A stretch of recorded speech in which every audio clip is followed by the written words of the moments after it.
फालतू की फालतू टाइम वेस्ट नहीं करेंगे, चैप्टर ख़त्म करते हैं कि इलेक्ट्रिक बाइक पापा नहीं देंगे। तो ई से ये हो जाएगा और बी वाला एक्सेप्शन में आएगा, पी एन और वन इधर माइनस से गिनती शुरू होता है प्लस में, और इधर दोनों प्लस में होगा। और यहाँ रिलेटिव मास भी लिख दो इसकी तरह, यहाँ पे इसका रिलेटिव मास भी। तो और फिर इससे और जो है इससे 1.6 इंटू 10⁻9 से दोनों को डिवाइड करता है। यहाँ पे 1.6 से 10⁻27 से डिवाइड करना है। तो इसको अगर डिवाइड करोगे यहाँ पे माइनस का 1 आएगा, इधर प्लस का 1 आएगा, क्योंकि माइनस इसलिए माइनस, यहाँ पे प्लस प्लस। लेकिन जैसा कि बोल ही दिए हैं कि यहाँ पे गिनती प्लस माइनस शुरू होती है तो माइनस और यहाँ प्लस, लेकिन यहाँ पे दोनों जगह प्लस होगा तो इसको डिवाइड भी करोगे तो इधर इधर 1 आएगा। और जो है क्योंकि 18 साल के बाद एलिजिबिलिटी मिलती है दुनिया में कुछ भी करने की, इसलिए 18 साल के बाद यानी कि 19 से, इसीलिए 1.6 से नहीं 6 वाला, हाँ 1.6 इंटू 10⁻⁻19 दे लिए। और 18 के बाद यानी कि 18 तो 8 को और ऐड करेंगे तो 27 आ जाएगा। और जो है यहाँ पे ये दोनों इसके सेम रहेगा और ये इसके सेम रहेगा, और इधर जीरो होगा, इधर जीरो होगा, और इसका भी में भी रिलेटिव मास जो है जीरो होगा। बस ये एक सेक्शन इसे रट लेना है। और ये जो देखो ट्रिक रूट एक्सप्लेन नहीं करेंगे, नहीं तो बहुत ज़्यादा टाइम लग जा रहा है। ये है एटॉमिक नंबर, ए से गिनती शुरू होता है और जेड पे जाता है, इसीलिए यहाँ पे जेड है। और यहाँ पे क्योंकि एटॉम जेड यानी आखिरी वाला नंबर यानी कि बड़ा 6 लेटर में आएगा, ये मास ज़्यादा इसीलिए ये 4 लेटर, इसीलिए पहले वाले में ट्रिक पहले ही बता चुका हूँ, आप लोग देख लीजिएगा। और जो है हाँ तो देखो देखो देखो देखो यहाँ पे इतना पर्पल केवल इतने में है, और फिर वैसे ये इतने में, फिर ब्लू इतने में थोड़ा बढ़ा है, फिर ग्रीन और बढ़ा, फिर ये और बढ़ा, और फिर ये लाल वाला तो सबसे ज़्यादा बढ़ा है, यानी कि इसका जो है वेवलेंथ ये बड़ा है। ये और यहाँ पे इधर छोटा है फिर बड़ा होता जा रहा है। और जिसकी वेवलेंथ जितनी ज़्यादा होगी उसकी पेनिट्रेशन एनर्जी जो है उतनी ही कम होगी, is inversely proportional to energy, और penetration energy is universally proportional to wavelength, यानी जिसकी वेवलेंथ ज़्यादा होगी उसकी पेनिट्रेशन एनर्जी कम होगी। जैसे कि वेवलेंथ इसमें इतना है और फिर इसका वो मतलब इधर से कम है, फिर इधर थोड़ा ज़्यादा बढ़ते बढ़ते जिसकी एनर्जी बस हो गया टॉपिक क्लोज। और जो है ब्लैक बॉडी मतलब कि सारी तरह की वेवलेंथ की लाइट को जो है एब्जॉर्ब कर लेता है, कुछ भी रिफ्लेक्ट नहीं करता है। और जैसे तलवार को हीट करते हैं तो उसमें लाल ऑरेंज कलर का क्यों आता है, वो एमिट हर तरह की वेवलेंथ को करता है, ग्रीन व्रीन सब करता है, लेकिन जो सबसे मैक्सिमम करता है वो जो टॉप पे होता है वो कलर शो होता है।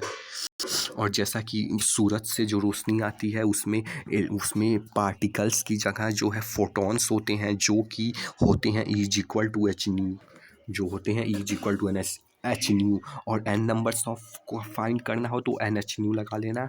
और इसमें न्यू जो है यानी कि फ्रीक्वेंसी C/λ लैम्डा होता है, जिसमें से C स्पीड ऑफ लाइट भी कह सकते हैं। और ये E=H दो काम करती है। एक तो इसमें का जब इससे टकराती है रोशनी आती है सूरज की तो इसमें का काइनेटिक एनर्जी से इलेक्ट्रॉन को बाहर फेंकती है, तो उसे काइनेटिक एनर्जी बोलते हैं। और जो अपना ये वर्क डन, जैसे कि इसका बल्ब चलाना वर्क डन है तो वो वर्क डन करती है, वर्क डन प्लस में काइनेटिक एनर्जी = ये जो इलेक्ट्रॉन मतलब ये चीज़ हो गई। और जो है होना होता है। और काइनेटिक एनर्जी जो है 12mv² होती है, जैसा जानते ही हैं। तो इससे वेलोसिटी से पता कर सकते हैं कि किस वेलोसिटी से इलेक्ट्रॉन बाहर निकल रहा है। ये छोड़ो, ना समझ में आया हो तो उतना इंपॉर्टेंट नहीं है, लेकिन ये तो समझ आ ही गया होगा। लॉन्ग टर्म में टिकना है, मेन चीज़ याद रखना है, 12th में भी अपना। और ये सब कुछ नहीं है, बस फालतू की चीज़ें हैं इसमें, मतलब कि इसमें सारे तरह का चीज़ें भूल गए। देखो इसका मतलब यही हुआ कि ये जैसे कि इसमें ये इसका कलर क्यों दिख रहा है, क्योंकि ये इस कलर की लैम्डा रे वेवलेंथ वो जो था वो उसको रिफ्लेक्ट कर दिया। और यहाँ पे ब्लैक इसलिए दिख रहा है क्योंकि ये एब्जॉर्ब कर लिया, तो जो एब्जॉर्ब कर लिया वो एब्जॉर्ब वाला हो गया, और जो रिफ्लेक्ट कर दिया वो हो गया। और ये अलग अलग तरह की बस फालतू की टाइम वेस्ट करने की। देखो ये एन जैसे इसमें का हाइड्रोजन एक्सेप्टर है तो एन मतलब वही है सेल या प्रिंसिपल क्वांटम नंबर, यानी कि ये एन मतलब पहला सेल जब बीच में न्यूक्लियस प्रोटॉन होता है, टू मतलब दूसरा सेल 3 मतलब तीसरा, और पहले वाले एन या सेल के लिए लाइमन सीरीज जिसमें यूवी रेज का होता है, और दूसरे वाले के लिए बाल्मर सीरीज है, और तीसरे वाले के लिए ये पास्चन सीरीज। देखो लाइमन में यूवी होता है, बाल्मर में विजिबल होता है, पास्चन में आईआर, मतलब अब इस तीनों में आईआर होता है, ब्रैकेट में भी प्यूफन में भी। और ये n इज इक्वल टू 1 वही जो इलेक्ट्रॉन के बाहर का पहला ऑर्बिट हो गया, या तो फिर प्रिंसिपल क्वांटम नंबर। देखो ये फॉर्मूला याद हो जाए तो याद कर लेना, नहीं तो छोड़ देना, वो उतना इम्पोर्टेंट अभी नहीं। देखो एक फिक्स्ड ऑर्बिट में फिक्स्ड एनर्जी के साथ, नहीं फिक्स्ड ऑर्बिट में मतलब कि एक फिक्स्ड ऑर्बिट में फिक्स्ड वेलोसिटी के साथ फिक्स्ड रेडियस के साथ चक्कर काट रहे हैं, इसीलिए फिक्स्ड एनर्जी है। और जो है ये पहला वाला ये के होता है सेल, दूसरा वाला एल, तीसरा वाला एम एन, ये चीज़ होता है। उस के भी अंदर एस होता है, और के एल के अंदर एस पी होता है, और एम की इस पे बाद में आएंगे एस पी डी। और जैसे मान लो इलेक्ट्रॉन को अगर एनर्जी दोगे तो एक्साइट होके पहले अगले वाले सेल में चला जाएगा, और वहीं से इससे एनर्जी छीन लोगे तो वो डी एक्साइट होके नीचे वाले में आ जाएगा। और कितनी एनर्जी लगी है आगे में जाने के लिए, तो वो आप वो ऐसे फाइंड करोगे E2 मानी कि जितनी एनर्जी लगी है, यानी कि जंप करने में E2 माइनस में E1, यानी कि जब इसमें गया तो कितना एनर्जी आया और वो और वापस आया। हाँ तो भाई ये मान लो इस ऑर्बिट की ये E1 है, ये E2 है, तो माइनस कर दो, हो गया फालतू का। और ये जो है इम्पोर्टेंट है कि मास वेलोसिटी रेडियस जो है एन मतलब भाई जो ऑर्बिट अभी बताया थी, या प्रिंसिपल क्वांटम नंबर पहला दूसरा, और एच मतलब प्लांक्स कांस्टेंट, 2 मतलब भाई सर्कल का जो सर्कमफेरेंस होता है, तो m v r is equal to n h by 2 pi, ये बहुत ही इम्पोर्टेंट है।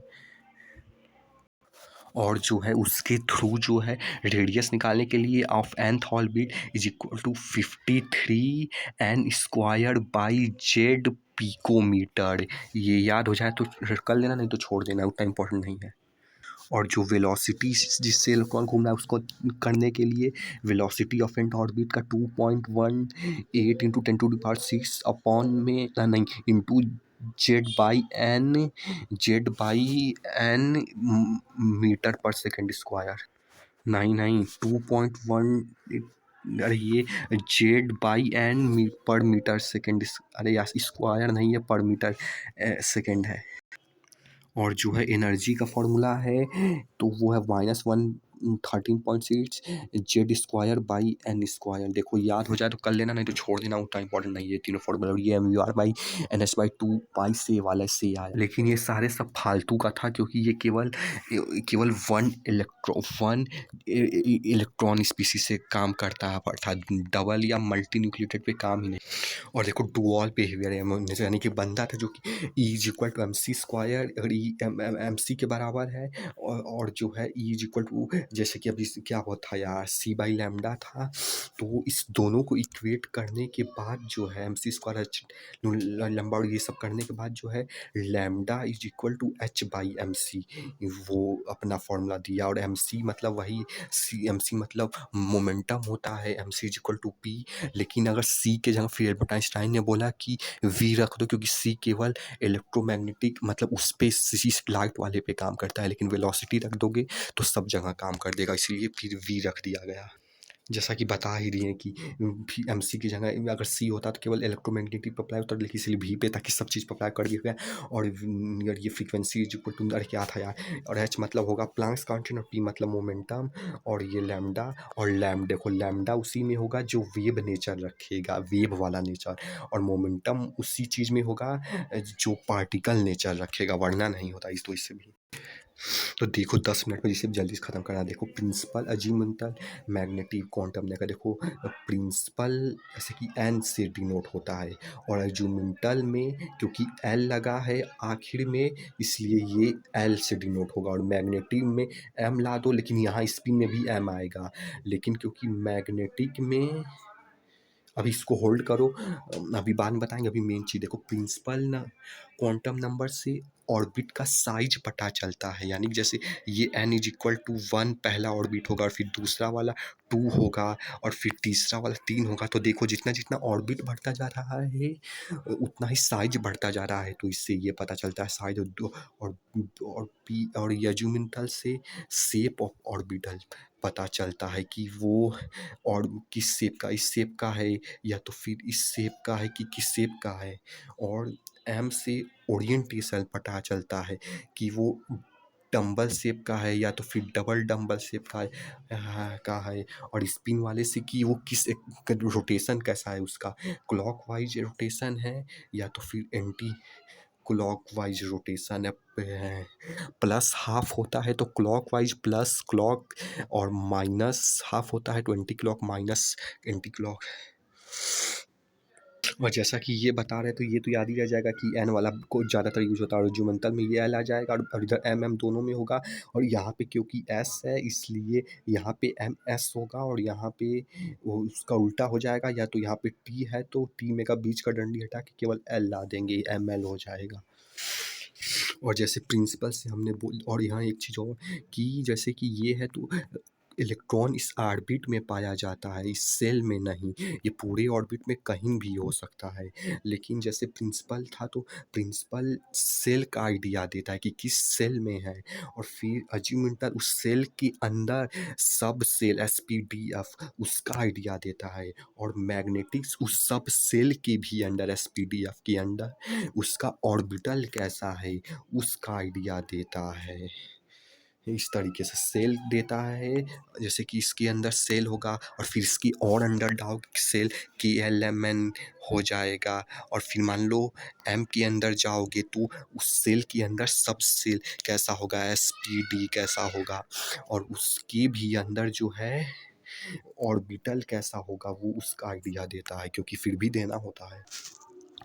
तो देखो जैसा कि अब प्रिंसिपल वाला तो समझ ही गए कि जैसे कि पहला वाला मान लो न्यूक्लियस है तो पहला वाला है तो ये इससे पहले वाले को के बोलते हैं, फिर दूसरे वाले को एल बोलते हैं, तीसरे वाले को एम बोलते हैं, और इसी को n इज इक्वल टू 1 2 3 बोलते हैं। ये तो ईजी है, समझ ही गए होंगे।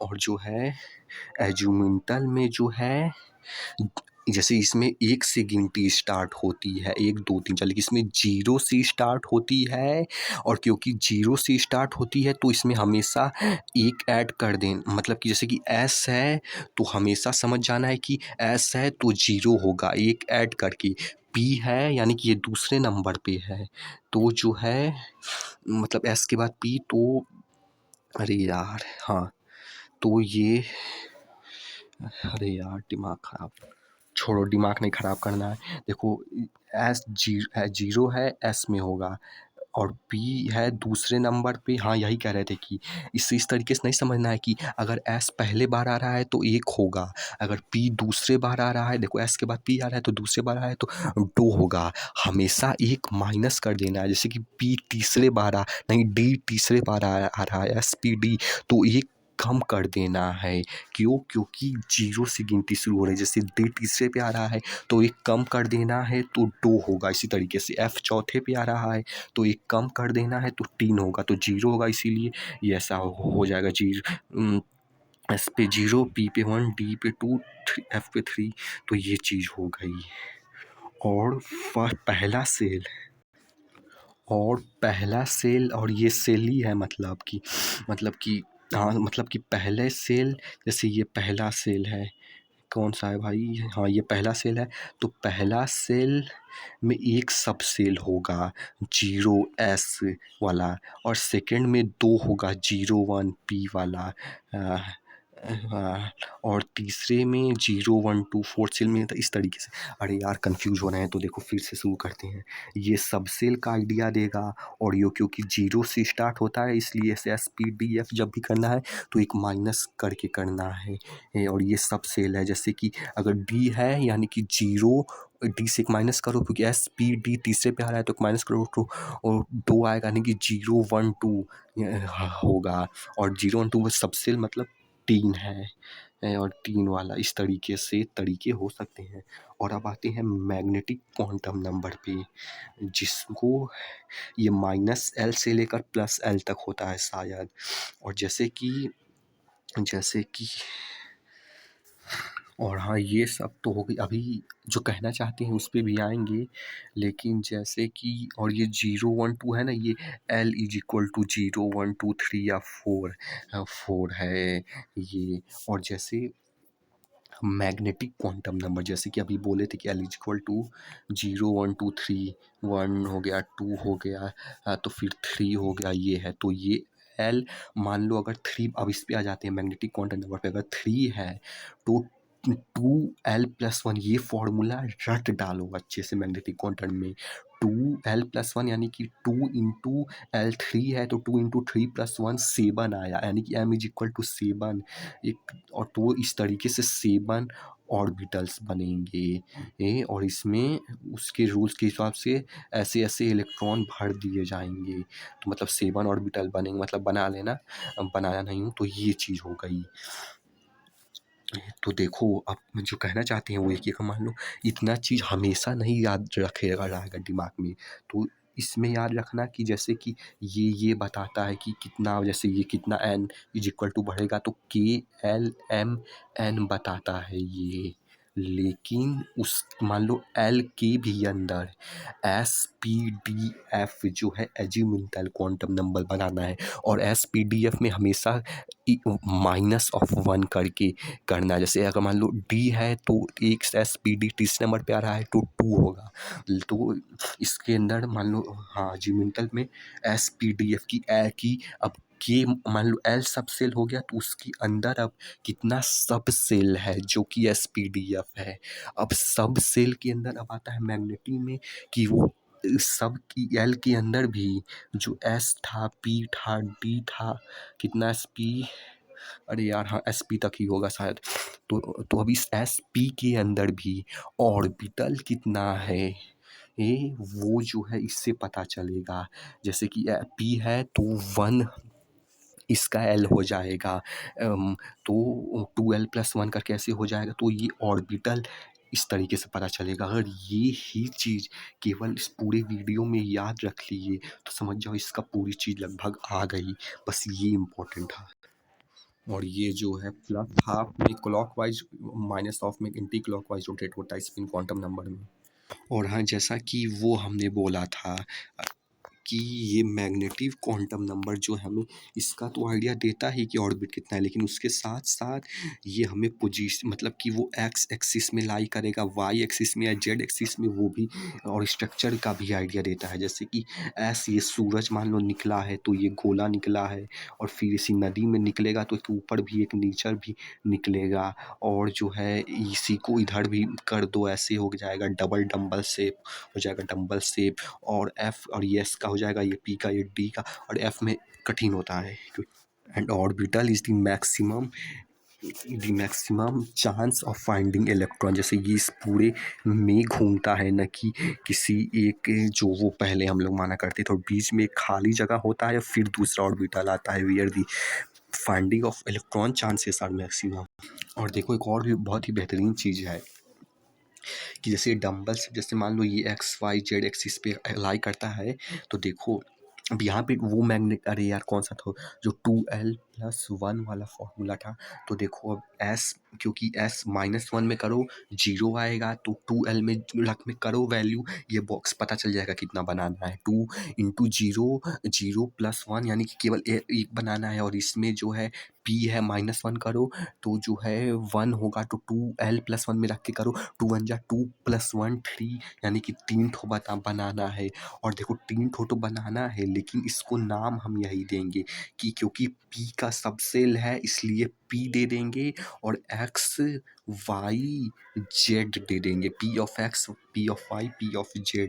इसमें X एक्सिस में डंबल बनेगा, इसमें Y एक्सिस में, इसमें Z एक्सिस में। अब D में -1 कर, जो 12+ बोले थे कि D एक कम तो हो जाएगा 2, और 12 में रखोगे L = 2, तो 2 2 जा 4, 2 2 4 + 1 5 ऑर्बिटल बनाएंगे, और इसमें शायद D of X, D of Y Z होगा। और और देखो जैसा कि ये है, तो जैसे कि n इज इक्वल टू 3 है, तो 3 है, तो 3 के हिसाब से 3 ठो लिखो एस पी डी। देखो माइनस ऑफ 1 उसमें करना है जब l की बात की गई हो, तब एक माइनस करना है, नहीं तो अगर n की बात की गई हो तब नहीं माइनस करना है। तब 3 ठो है तो 3 ही तो बनाओ एस पी डी। और इसके हिसाब से 2l+1 के हिसाब से बनाओगे तो एक बॉक्स बनेगा एस में, और पी में 2 ठो बॉक्स बनेगा, और डी में 5 ठो बॉक्स बनेगा, जैसा कि बना के बताए थे। और क्यों 2l+1 में रख के करो, इस तरीके से बन जाना है। और देखो उसी चीज़ को हमने यहाँ पे बनाया है। और देखो जब एस पी डी तो है, लेकिन देखो अगर तीसरे ऑर्बिट है में है तो 3s 3p d होगा, दूसरे में है तो 2s और 2p होगा, पहले में है तो 1s होगा 1, यानी n इज इक्वल टू उसके हिसाब से लिखेगा। जैसे कि इसमें भी कुछ गया था, वो वाला p गया था और वो लगा था, इसमें n यानी n और जो बराबर है उसके 1 2 3 लगेगा। और जैसा कि बताया ही था कि अगर एस एस में कर रहे हो तो एस पी के हिसाब से, और पी तो p x p y z वाला, और डी के हिसाब से तो डी एक्स वाला, ये सब है। इसको हम बाद में कभी एक्सप्लेन करेंगे, थोड़ा डिटेल में चला जाएगा। तो ये है वो है। हाँ, तो देखो हमें नहीं पता कि आप कितने बकवास अब तक कर रखे थे, और कितना समझ आया कितना नहीं, लेकिन अगर ये भी केवल अच्छे से अगर याद कर लिए और लॉन्ग टर्म मेमोरी में अगर ये फीड हो गई, तो आप पूरी जंग साथ जीत ले जाओगे। हमें नहीं फ़र्क पड़ता अब तक क्या समझ आया या नहीं। तो देखो जैसा कि प्रिंसिपल से ये पता चल जाएगा कि सेल कौन सा है, पहला वाला है, दूसरा वाला है, तीसरा वाला है, चौथा है, ये उससे पता चल जाएगा। अब अजूमेंटल से सेल के अंदर सब सेल कितना है, एस पी डी एफ सब सेल कितना है, वो इससे पता चलेगा। और माइनस ऑफ 1 बोले ही थे करना है, किसी एफ है चौथे नंबर पे आ रहा है तो माइनस ऑफ 1 करो, क्योंकि 0 में से पड़ता है तो 3 आएगा। हाँ, अब सब सेल पता चल गया। अब सब सेल के अंदर जो है उसकी ओरिएंटेशन कैसी है, एक्स वाई जेड एक्सिस पे, प्लस में और में, कि वो ऑर्बिटल कितना ब्लॉक का, मतलब ऑर्बिटल कितना होगा, 1 होगा, 3 होगा, 4 होगा, वो कैसे पता चलेगा। 2l+1 लो, जैसे अगर मान लो एफ के हिसाब से अगर एक्सप्लेन किया जाए तो इसमें एल जो है 3 होगा, तो अगर 3 होगा तो 2l+1 करोगे तो 7 ऑर्बिटल आएंगे। और मान लो अगर दूसरे वाले में अगर इसमें करते हो तो इसमें जो है 2 होगा l, तो उसके हिसाब से ये ऑर्बिटल्स बन जाएंगे। लेकिन कहने का मतलब ये है कि एस मतलब बढ़िया एस नहीं, मतलब कि प्रिंसिपल से पहला है कि दूसरा है कि तीसरा है कि चौथा, वो पता चलेगा। अब फिर उसके बाद अजूमेंटल से सबसे उसके अंदर कितना है एस पी डी एफ, और फिर उसके बाद उस एस पी डी एफ के बाद भी उस एफ के भी अंदर जो है, एफ की भी अंदर ऑर्बिटल कैसा बनेगा, ऑर्बिटल कितना बनेगा, और प्लस में एक्स वाई जेड एक्सिस पे उसका शेप कैसा होगा। डी के भी अंदर यानी जो सब सेल है उसके अंदर कैसा और कितना ऑर्बिटल बनेगा और कैसा शेप बनेगा, पी के अंदर कितना ऑर्बिटल और कैसा शेप बनेगा, और जीरोक्स के अंदर कितना ऑर्बिटल का शेप बनेगा। देखो बस आखिरी बात करूँगा, ख़त्म हो जाएगा। फिर प्रिंसिपल से हमें पता चलता है कि वो कितना है, मतलब पहला है, दूसरे नंबर पे, तीसरे नंबर, चौथे नंबर पे है। और वो अजूमेंटल से पता चलता है कि चौथे नंबर में भी उसके अंदर उसकी डीप में कितना है, एस पी डी एफ कितना है, वो पता चलता है। और फिर उसके बाद और अंदर उस एफ के भी अंदर कितना है, क्या क्या है, कितना ऑर्बिटल है, जो कि 2l+1 से l की वैल्यू डालोगे तो मिल जाएगी कि कितना ऑर्बिटल है, प्लस में एक्स वाई जेड एक्सिस पे उसकी शेप ओरिएंटेशन कैसी है, डी फिर डी में, पी में, एस में, उसके हिसाब से 2l+1 के हिसाब से कर सकते हो। बस इतनी कहानी समझ गए तो पूरी जंग साथ जीत ले जाओगे। तो देखो इसको अलग अलग तरीके से दिखा दे ताकि अलग अलग तरीके से फीड हो जाए, जैसे कि n इज इक्वल टू में 1s ऐसा, 2s ऐसा, 2p ऐसा, मतलब ये इतना ऐसे अलग अलग तरीक़ों से मतलब दिखा दें ताकि अच्छे से समझ में आ जाए, इसका स्ट्रक्चर ऐसा। बस अलग-अलग तरीकों से दिखा रहा हूँ ताकि अच्छे से समझ में आ जाए। देखो, सबसे पहले ये पूरा एक सेल हो गया कि एक सेल कितना है प्रिंसिपल से पता चलेगा। अब इस सेल के भी अंदर सब सेल कितना है 2s 2p वो अजीमुथल से पता चलेगा, और 2s और 2p के भी अंदर ऑर्बिटल। तो अब उस सेल सब सेल के भी अंदर ऑर्बिटल कैसा है, ऑर्बिटल कितना है, प्लस में शेप भी कैसा है, डंबल, डबल डंबल, गोला,